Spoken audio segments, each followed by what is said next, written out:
नमस्कार। प्रादेशिक समाचार के साथ मैं पूनम करकेट्टा। पहले मुख्य समाचार। पेयजल समस्या के समाधान के लिए राजधानी रांची में राज्य स्तरीय कॉल सेंटर शुरू। फोन, व्हाट्सएप, ईमेल या ऐप के माध्यम से दर्ज होगी शिकायत। विधानसभा के बजट सत्र में शिक्षा मंत्री जगन्नाथ महतो ने कहा, मैट्रिक और इंटरमीडिएट की बोर्ड परीक्षा के बाद होगा जैक बोर्ड का पुनर्गठन। मुख्यमंत्री हेमंत सोरेन 24 मार्च को करेंगे स्वस्थ बच्चे 2022 अभियान की शुरुआत। स्कूलों के आसपास और बच्चों को स्वच्छता के लिए किया जाएगा जागरूक। और जमशेदपुर में सैफ अंडर 18 महिला फुटबॉल चैंपियनशिप शुरू। भारत और नेपाल के बीच खेला जा रहा है पहला मैच। और अब समाचारों में आगे बढ़ने से पहले जरूरी संदेश। श्रोताओं से अपील है कि कोविड से सुरक्षित रहने के लिए कृपया इन 4 सरल उपायों का पालन अवश्य करें। पूर्ण टीकाकरण कराएं, मास्क पहनें, 2 गज की सुरक्षित दूरी बनाए रखें, हाथ और चेहरा साफ रखें।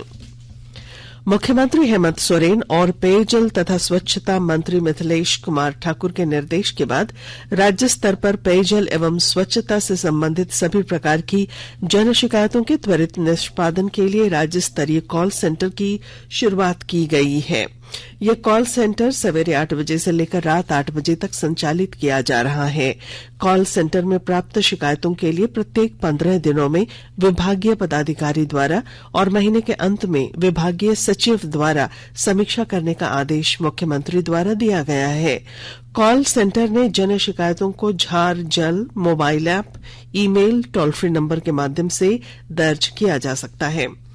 कॉल सेंटर में टोल फ्री नंबर 1800-345-6502 और मोबाइल या व्हाट्सएप नंबर 94701-70901 या ईमेल callcenterdwsd@gmail.com पर शिकायतें दर्ज कराई जा सकती हैं।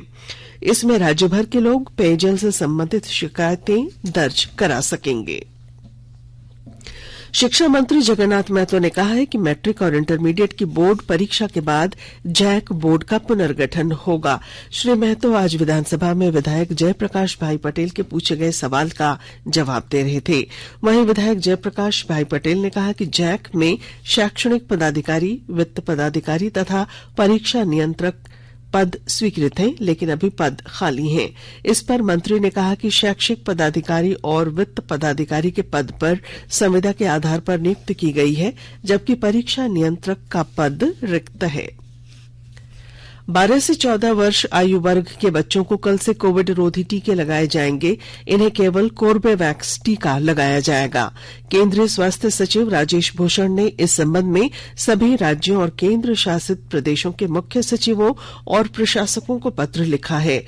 उन्होंने कहा कि 60 और इससे अधिक आयु वर्ग के लोगों को एहतियाती टीके लगाए जाएंगे। कोविड के दूसरे टीके के 9 महीने पूरे होने पर भी एहतियाती टीका लगाया जाएगा। इधर सरायकेला खरसावां जिले में कल से 12 से 14 वर्ष के बच्चों के लिए टीकाकरण अभियान की तैयारी पूरी कर ली गई है। जिले के सभी सामुदायिक स्वास्थ्य केंद्रों और सरकारी तथा निजी स्कूलों में कल से टीकाकरण शुरू होगा। सिविल सर्जन डॉ विजय कुमार ने बताया कि इन टीकाकरण केंद्रों पर 15 मार्च साल 2010 से पहले जन्म लेने वाले बच्चों को टीके लगेंगे। अमृत महोत्सव के तहत आकाशवाणी के साप्ताहिक क्विज में आइए आप भी शामिल हों। आजादी के 75 वर्षों का पर्व अमृत महोत्सव प्रत्येक बुधवार शाम 7 बजे प्रसारित होने वाले प्रादेशिक समाचार के दौरान पूछे गए प्रश्न का सही उत्तर देने वाले एक प्रतिभागी इनाम का हकदार होगा। इसके लिए सुनते रहें आकाशवाणी रांची का प्रसारण।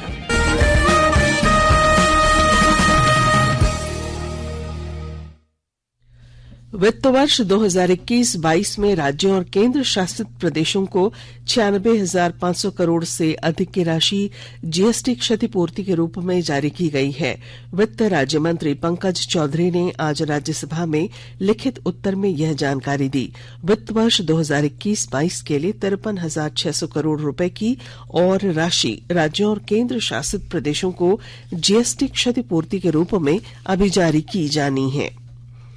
भारतीय जनता पार्टी संसदीय दल की बैठक आज नई दिल्ली में हुई। बैठक के दौरान हाल ही में हुए विधानसभा चुनावों में 4 राज्यों में पार्टी की भारी जीत पर प्रधानमंत्री नरेंद्र मोदी और भाजपा अध्यक्ष जगत प्रकाश नड्डा का अभिनंदन किया गया।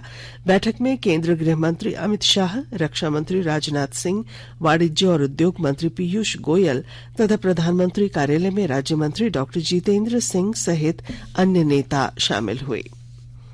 प्रधानमंत्री नरेंद्र मोदी ने 27 मार्च को आकाशवाणी से प्रसारित होने वाले मन की बात कार्यक्रम के लिए लोगों से विचार और सुझाव आमंत्रित किए हैं।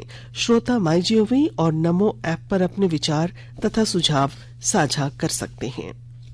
आकाशवाणी के ताजा तरीन समाचारों के लिए आप हमारी वेबसाइट newsonair.com पर लॉग ऑन कर सकते हैं।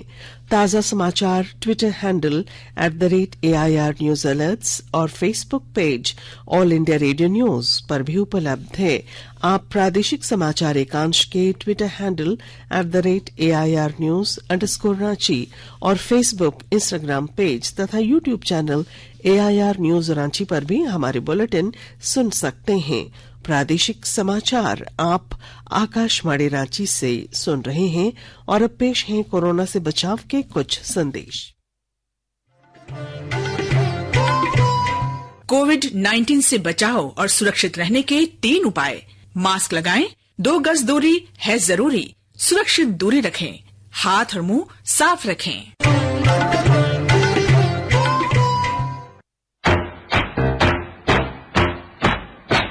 चलो मिलकर एक शुरुआत करें, चलो एक फैसला आज करें, मास्क नहीं तो टोकेंगे, कोरोना को रोकेंगे, चलो एक वादा करते हैं, चलो कुछ वादा करते हैं, मास्क नहीं तो टोकेंगे, कोरोना को रोकेंगे।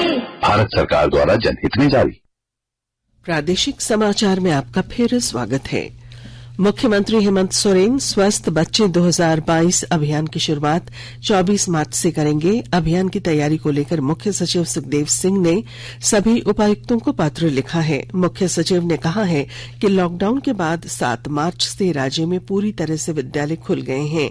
स्कूलों के आसपास स्वच्छता को लेकर स्कूली शिक्षा एवं साक्षरता विभाग द्वारा 24 मार्च को राज्य स्तर पर स्वच्छ विद्यालय स्वस्थ बच्चे अभियान शुरू किया जा रहा है। इसके तहत 24 से 30 मार्च तक विभिन्न गतिविधियों का आयोजन किया जाएगा। अभियान को लेकर जिला स्तरीय और प्रखंड स्तरीय कार्यशाला का आयोजन किया जा रहा है। अभियान में विद्यालय के बच्चे, शिक्षक, विद्यालय प्रबंधन समिति के सदस्य, अभिभावक, सरस्वती वाहिनी के सदस्य, मुखिया, पंचायती राज के प्रतिनिधि, आंगनबाड़ी सेविका, सहायिका समेत ग्रामीणों को शामिल करने को कहा गया है। केंद्र सरकार ने स्पष्ट किया है कि उसकी क्रिप्टो करेंसी लाने की कोई योजना नहीं है, जिसे भारतीय रिजर्व बैंक द्वारा विनियमित किया जाएगा। राज्यसभा में वित्त राज्य मंत्री पंकज चौधरी ने लिखित उत्तर में बताया कि फिलहाल क्रिप्टो करेंसी देश में अनियंत्रित है और रिजर्व बैंक इसे जारी नहीं करता। उपभोक्ता मामलों के केंद्रीय मंत्री पीयूष गोयल ने कहा है कि सरकार उपभोक्ता अधिकारों की रक्षा सुनिश्चित करने के लिए काम कर रही है। आज नई दिल्ली में विश्व उपभोक्ता अधिकार दिवस पर आयोजित कार्यक्रम को संबोधित करते हुए श्री गोयल ने कहा कि यह सुनिश्चित करना होगा कि गुणवत्ता हमारे उत्पादों और सेवाओं की आधारशिला होनी चाहिए। उन्होंने कहा कि यह सिर्फ सभी हितधारकों के प्रयासों से ही संभव है। श्री गोयल ने कहा कि प्रधानमंत्री नरेंद्र मोदी ने हमेशा उच्च गुणवत्ता वाले उत्पादों और सेवाओं पर जोर दिया है। विश्व उपभोक्ता अधिकार दिवस के मौके पर आज सरायकेला खरसावां जिला विधिक सेवा प्राधिकार द्वारा जागरूकता अभियान कार्यक्रम चलाया गया। जिले के सोहनडीह गांव स्थित एक स्कूल में शिविर का आयोजन कर लोगों को उपभोक्ता कानून की जानकारी दी गई। राजधानी रांची स्थित अस्पताल रिम्स में कल रात से इंटरनेट सेवा बाधित रहने के कारण मरीजों का निबंधन आज सवेरे नहीं हो सका। इस कारण मरीज और उनके परिजन परेशान रहे।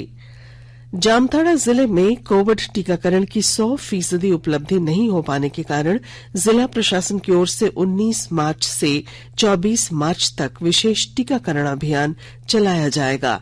इस दौरान जिले के सभी उच्च विद्यालयों में टीकाकरण की व्यवस्था रहेगी। पाकुड़ स्थित समाहरणालय भवन में आज उपायुक्त वरुण रंजन की अध्यक्षता में समन्वय समिति की बैठक हुई, जिसमें सभी विभागों के अधिकारियों को योजनाओं में 100% लक्ष्य हासिल करने का निर्देश दिया गया। महिला क्रिकेट। वेलिंगटन में आईसीसी महिला विश्व कप में कल भारत का मुकाबला इंग्लैंड से होगा। अब तक 3 मैचों में भारत को 2 मैचों में जीत मिली है और 1 में इसे हार का सामना करना पड़ा है। वहीं इंग्लैंड अपने पहले 3 मैच हार चुका है। फुटबॉल। सैफ अंडर-18 महिला फुटबॉल प्रतियोगिता आज से जमशेदपुर में शुरू हुई। पहला मुकाबला भारत और नेपाल के बीच अभी अभी शुरू हुआ है। 25 मार्च तक चलने वाली इस अंतर्राष्ट्रीय फुटबॉल चैंपियनशिप की मेजबानी झारखंड को मिली है। इस प्रतियोगिता में भारत के साथ नेपाल और बांग्लादेश के खिलाड़ी भाग ले रहे हैं। राज्य सरकार, राष्ट्रीय फुटबॉल फेडरेशन और टाटा स्टील द्वारा संयुक्त रूप से प्रतियोगिता आयोजित की जा रही है। प्रतियोगिता के सभी मैचों में लोगों के लिए निःशुल्क प्रवेश का प्रावधान किया गया है ताकि ज्यादा से ज्यादा लोग मैच देख सकें। सैफ अंडर-18 महिला फुटबॉल प्रतियोगिता में भारतीय टीम में झारखंड की 6 खिलाड़ियों अमीषा बाखला, अस्तम उरांव, सुनीता मुंडा, अनीता कुमारी, नीतू लिंडा और पूर्णिमा कुमारी शामिल हैं।